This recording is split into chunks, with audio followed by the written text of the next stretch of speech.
জয় যিশু। প্রিয় ভাই ও বোনেরা, আপনাদের সকলকে স্বাগত জানাই আজকের ভিডিওতে।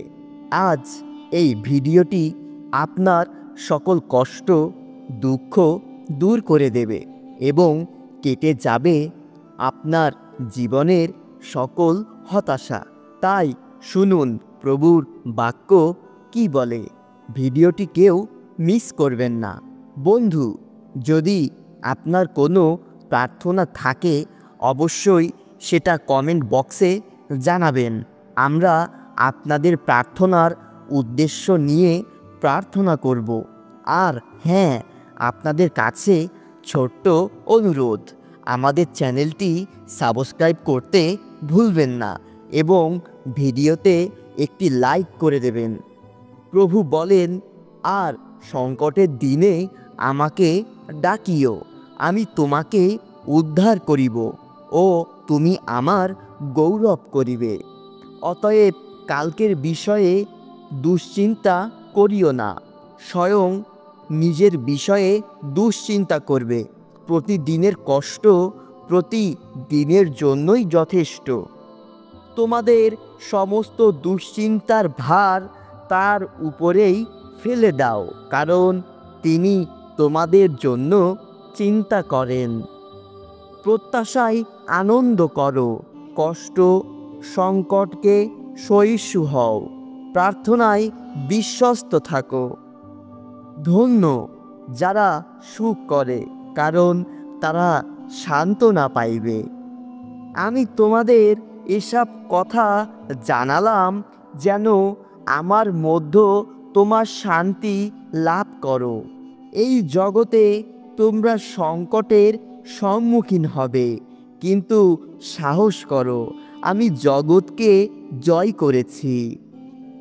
ধার্মিকদের পথ প্রভাবিত সূর্যের মতো, যা মধ্যস্থ পর্যন্ত ক্রমাগত উজ্জ্বল থেকে উজ্জ্বলতা হতেই থাকে, কিন্তু দুষ্টদের পথ ঘন অন্ধকারের মতো, তারা জানে না কিসে তারা হোঁচট খায়। এ আমার সন্তানেরা, আমি যা বলি তাতে মনোযোগ দাও, আমার কথায় কর্ণপাত করো। সেগুলি তোমার দৃষ্টির অগোচর হতে দিও না, সেগুলি আমার হৃদয়ে গেঁথে রাখো, কারণ যারা সেগুলি খুঁজে পায় তাদের পক্ষে সেগুলি জীবনও তাদের সারা শরীরে সুস্থতার স্বরূপ। সর্বোপরি তোমার হৃদয়কে পাহারা দিয়ে রাখো, কারণ তুমি যা কিছু করো না কেন তা সেখান থেকেই প্রবাহিত হয়।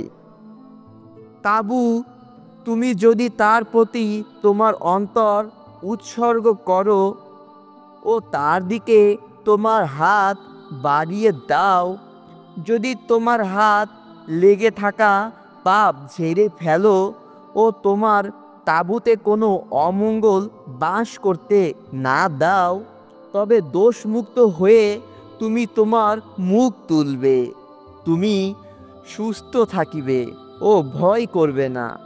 নিশ্চয় তুমি তোমার দুর্দশা ভুলে যাবে, প্রবাহিত জলের মতো শুধু তা স্মরণ করবে। জীবন মধ্যক্রম চেয়ে উজ্জ্বল হবে ও অন্ধকার সকালের মতো হয়ে যাবে। তুমি নিশ্চিন্ত হবে, যেহেতু আশা আছে, তুমি সুরক্ষিত থাকবে ও নিরাপদে বিশ্রাম ভোগ করবে। তুমি শুয়ে পড়বে ও কেউ তোমাকে ভয় দেখাবে না ও অনেকেই তোমার সাহায্য প্রার্থী হবে। ধার্মিকদের পরিত্রাণ সদাপ্রভুর কাছ থেকেই আসে, সংকটকালে তিনি তাদের আশ্রয় দুর্গ। সদাপ্রভু তাদের সাহায্য করেন ও তাদের উদ্ধার করেন।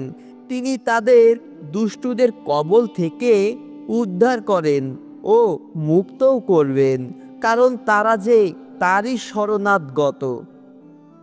ধার্মিকরা কেঁদে ওঠে আর সদাপ্রভু শোনেন, তিনি তাদের সকল সংকট থেকে মুক্ত করবেন।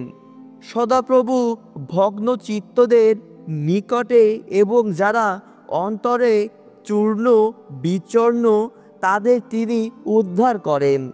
ধার্মিক ব্যক্তির অনেক দুর্ভোগের শিকার হয়, কিন্তু সদাপ্রভু তাকে সেই সব থেকে মুক্ত করেন। তিনি ধার্মিকের হাড়গোড় রক্ষা করেন, তাদের মধ্যে একটিও ভাঙ্গে না। সদাপ্রভু মঙ্গলময়, সংকটকালে এক আশ্রয়স্থল। যারা তাতে নির্ভরশীল হয় তিনি তাদের যত্ন নেন।